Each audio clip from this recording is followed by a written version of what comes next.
Hey folks, this is Jake Davis with my 7th of 9 videos covering every movie to ever win Best Picture, ranking them 10 to 1, decade by decade. This video we will be covering the 1950s. 1950s was a bit of a changing of the guard. One way or the other, a lot of the anchor movie stars had been holding the talkie era of Hollywood up for 3 decades. Guys like Humphrey Bogart, Clark Gable, Gary Cooper, and James Cagney. Their era was done by 1960, and ushered in an era of new movie stars like Burt Lancaster, Charlton Heston, and Audrey Hepburn.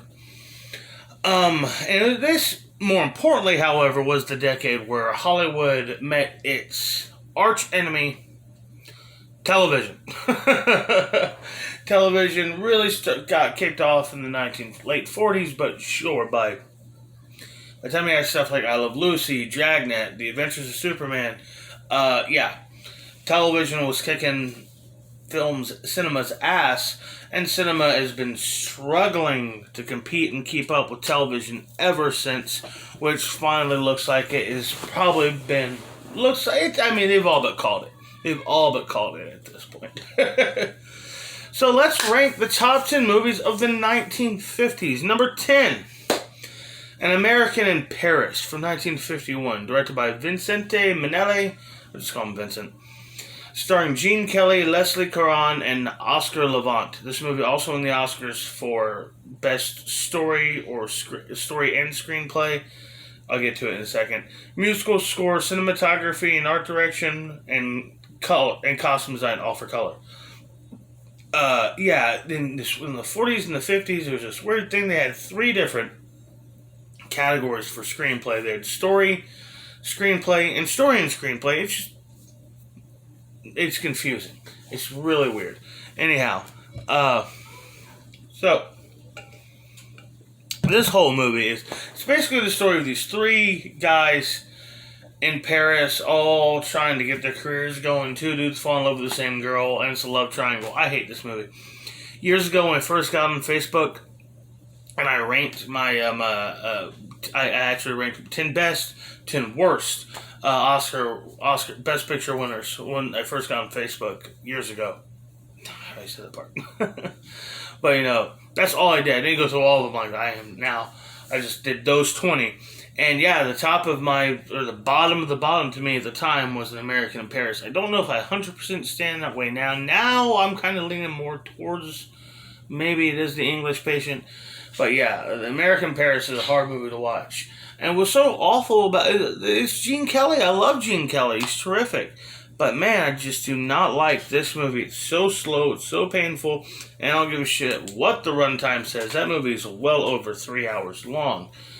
I say A Place in the Sun should have won. I mean, just what it comes down to in American Paris is terrible runtime, story, and characters. I was never in the slightest fucking risk of giving a shit about, and just totally forgettable and pretentious dance sequences and musical numbers. Just not a good movie at all. So number 9. Around the World in 80 Days from 1956, directed by Michael Anderson, starring David Niven, Shirley MacLaine, Peter Lorre, Reginald Denny, John Gielgud, Trevor Howard, Buster Keaton, George Raft, Cesar Romero, and Frank Sinatra. This movie also won the Oscars for Adapted Screenplay, whenever the fuck they felt giving one of those out. Original score, cinematography for color, and film editing. To me, it's just, it's a bad movie. It's just incredibly long, and it's always been very forgettable movie to me. I just cannot, always have trouble remembering exactly what the hell happens in this movie. And when I do, what memories I were able to piece together, I was able to go back and find that, no, those scenes didn't happen. This happened in The Great Race with Jack Lemmon. Of course I remember that movie. Yeah, Jack fucking Lemmon. But yeah, man, this is, it's not that it's bad, but it's incredibly forgettable. I don't remember much of anything specific from this movie. I know Phileas Fogg, great character name. Story is he makes a bet that he can go around the entire globe in 80 days using only his hot air balloon, using using shipping patterns and railroads for maps. He brings along his right hand man, and he goes into all kinds of adventures on the way. A lot of small roles from huge stars, like I mentioned Frank Sinatra. I do remember he just plays like a piano player that does nothing more than look over his shoulder and gets a close up in one scene. But yeah, man, it's an incredibly boring movie. And like I said, if you want to see one of these kind of globe hopping race movie kind of wacky racist type things, see The Great Race, because I mean, not only did it have Jack Lemmon, also had Natalie Wood and Tony Curtis and Peter Falk. It was just all around a more entertaining movie than this, even though I might be most likely am in the minority on that. But I just never cared for Around the World in 80 Days. I could take it or leave it. I definitely never need to see it again. Probably wouldn't sit through it again because it's so goddamn long. I say Giant should have won Best Picture. I think it's a terrific family drama. Family epic. Phenomenal performance from Rock Hudson. Number 8. Boom. Gigi from 1958, directed by Vincent Minnelli, starring Leslie Caron, Louis Jourdan, Maurice Chevalier, Hermione Gingold, and Ava Garber. This movie also won the Oscars for director, adapted screenplay, original song, original musical score, cinematography for color, art direction, costume design, I guess they were straight up that year, and film editing. This is basically just the story of, it's more or less just Pygmalion all over again. She is, what's the word I'm looking for? Basically, I don't know what word I'm looking for. She's being tutored into being an upper class lady, and Louis Jourdan is just a snob that's just bored by everything in life, and they fall in love. Leslie Caron is adorable and terrific in it. Louis Jourdan's very funny, and Maurice Chevalier is very funny. I remember the songs, and I remember those three really, really being good, and that's really the only reason it gets the place it is. It's not really a particularly memorable movie to me. Like I said, I remember a few songs, I remember a couple of good performances, and it's just, it's, there's a lot more of the movie than that. It should have, compared to other films from that year, most notably Touch of Evil, fantastic film, a movie that I went to see when I was 13, 14 years old, at for a like a 40-year-old re-release for it. I went to see that. Jumped at the chance to see it. I think Separate Tables should have won Best Picture, since Touch of Evil wasn't nominated. Number 7, The Greatest Show on Earth from 1952, directed by Cecil B. DeMille, starring James Stewart, Charlton Heston, Betty Hutton, Gloria Graham, Dorothy Lamour, Lawrence Tierney, and Emmett Kelly. This movie also won the Oscar for Best Story, which showed that I don't know every damn thing. Here you go. Spotlight is not the only movie to win Best Picture and just only one other Oscar. It's up there with The Greatest Show on Earth. That's what Spotlight can be compared to. This movie is kind of most famous because it's kind of makes everybody's list. When you were to ask, or at least at one time famously, what was the worst Best Picture winner of all time, or most undeserving, this is what got named. It's basically just a story of, it's an ensemble about a traveling circus and all the different people's stories and motivations. Most famously, Jimmy Stewart is a clown. He was a doctor who was accused for a murder he didn't commit, and now he's on the run hiding as a clown in the circus. Jimmy Stewart's great. There's some nice early, it's model, but it's good effects stuff that they do in this movie. Good train wreck scene. Charlton Heston's good in it. All the women are just gorgeous, especially Gloria Graham and Dorothy Lamour. And Jimmy Stewart is just wonderful in it.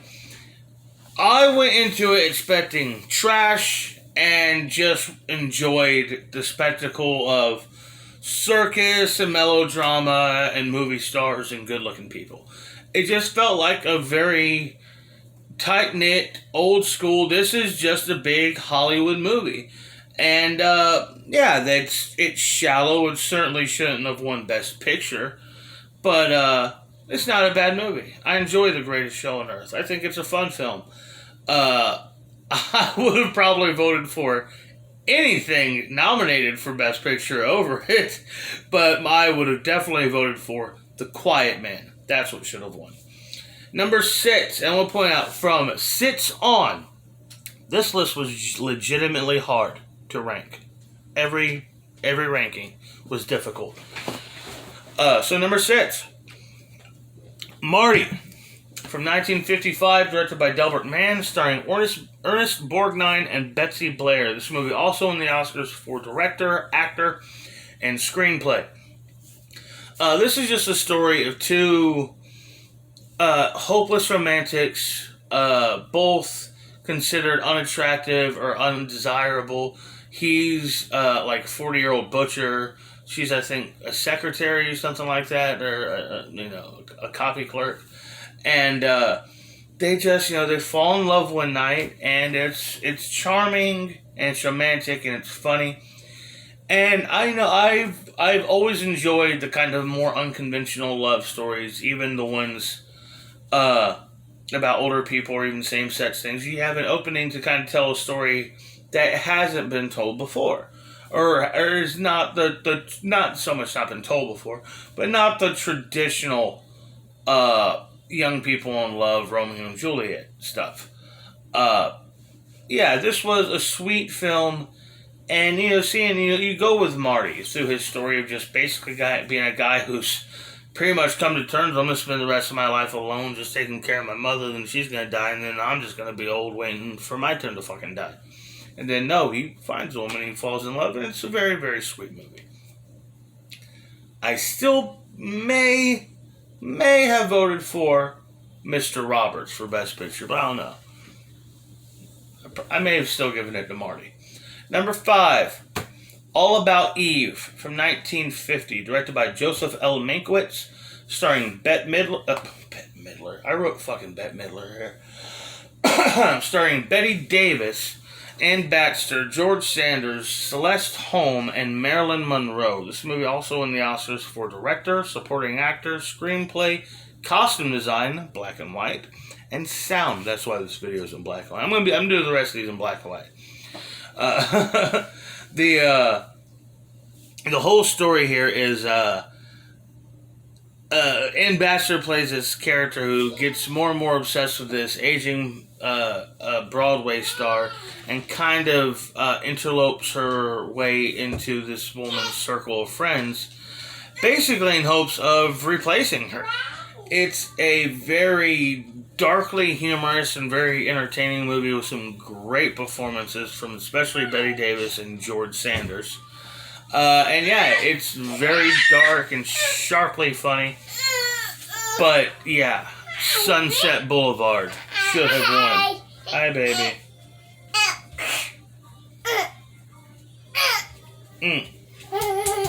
Go get mama. I can't dance. I'm shooting this video. I can't dance right now. I'm shooting a video. I'll come out and dance in a minute. Yeah, I definitely think Sunset Boulevard should win. It might be my favorite movie from the 1950s. Actually, it probably is. Number 4. Oh, I gotta let her out. She'll shut herself in. Okay, go get mama. Go get her. I'll be out. I'll be out in a minute. Go get mommy. I'll see you in 5 minutes. Oh my gosh. Okay, number 4. Ben-Hur from 1959, directed by William Wyler, starring Charlton Heston, Stephen Boyd, Jack Hawkins, and Hugh Griffith. This movie also won the Oscars for director, actor, supporting actor, original score, cinematography, art direction, costume design, all for color, film editing, sound, and visual effects. This, of course, was the first movie ever to win First of 3 movies to win 11 Academy Awards, the others being Titanic and Lord of the Rings. Are you going or not? Come on, go. I'll be out in a minute. I'll be out in a minute.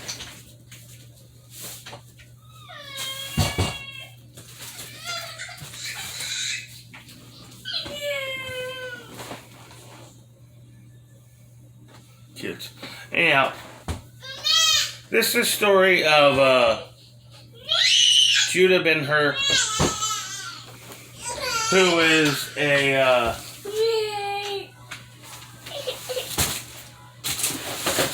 I'm having trouble thinking. He is betrayed and sold into slavery. And this is it's the story of his revenge and getting back to power and getting back to fortune and wealth. It is an epic movie. It's one of Hollywood's all-time big films. What'd you do? You hurt your finger?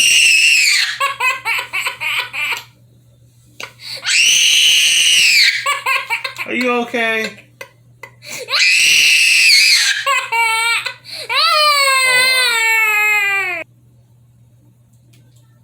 Hey, I was able to pause it right that time.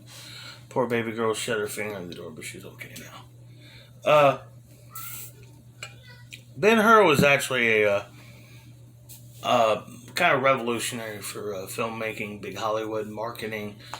I think it was the first movie to ever have its own toy tie-ins, but I might be wrong about that. Yeah, it's a great movie. It's a very emotional, very spiritually powerful film. And just truly epic. When I first thought about doing this list, I figured it would most likely be my number 1, no doubt. Just because of its hugeness. But it's just number 4. As far as runner-up, yeah, I didn't see any of the other 4 movies nominated for Best Picture that year, so yeah, fuck it. There's no runner-up. But I will point out, Some Like It Hot should have been nominated. Number 3, From Here to Eternity, from 1953, directed by Fred Zinnemann, starring Burt Lancaster, Montgomery Clift, Frank Sinatra, Deborah Kerr, Donna Reed, and Ernest Borgnine. This movie was also won the Oscars for director, supporting actor, supporting actress, screenplay, cinematography, black and white, film editing, and sound. This is just basically the story of multiple soldiers stationed at Pearl Harbor in Hawaii just days before the attack from the Japanese bombers, and just various stories they have going on and relationships and how their lives are affected and some destroyed. It's just a great movie. It's a powerful film. It's just a fucking epic, huge Hollywood masterpiece of a motion picture. See From Here to Eternity. Just see that movie. It's so goddamn good. However, I do think Shane should have won, just because Shane's one of my all-time favorite movies since I was, well, hell, as far back as I can remember. It's been one of my favorite movies. Number 2, The Bridge on the River Kwai from 1957, directed by David Lean, starring Alec Guinness, William Holden, Jack Hawkins, and Tetsuya Hayakawa. I probably messed that up. This movie also won the Oscars for director, actor, adapted screenplay, original score, cinematography, and film editing. This is just a really fascinating movie. World War II soldiers in a Japanese POW camp are tormented and forced into labor to build a railroad bridge across the River Kwai. And the kind of Stockholm syndrome sets in and end up building the Japanese prison camp leader uses their sense of duty against them.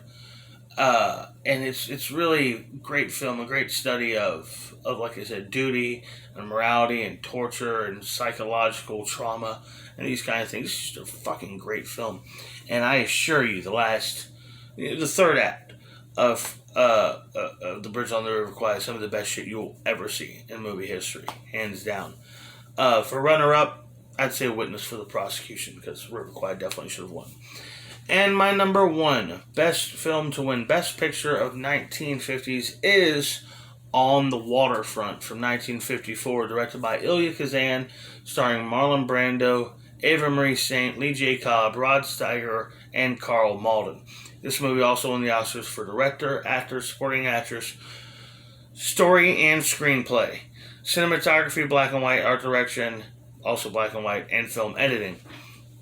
This is about Terry Malloy, who is he's a palooka, leg breaker, washed up boxer, and he is basically manipulated into luring a friend of his out who's in murder. Turns out this guy ratted on a dude named Johnny Friendly who runs the docks. And the whole moral dilemma of the movie is when you're from the streets, when you grow up in that part of that kind of the world, nothing is worse than snitching. But when it's snitching, the only right thing to do, these people killed your friend. They used you to do it. What fucking loyalty are they owed? Just the code of, you don't talk to the cops, so what, this piece of shit gets away with it? It's an interesting dilemma. Great concept film. And look, man, Brando as Terry Malloy is one of the great lead man performances in film history. I could have been somebody, could have been a contender, except just a bum whose face is what I am. So that's one of the best scenes in movie history, period. I hope y'all enjoyed this video. Please like, share, comment, and subscribe. I'm Jake Davis, and I'll catch you on the fly.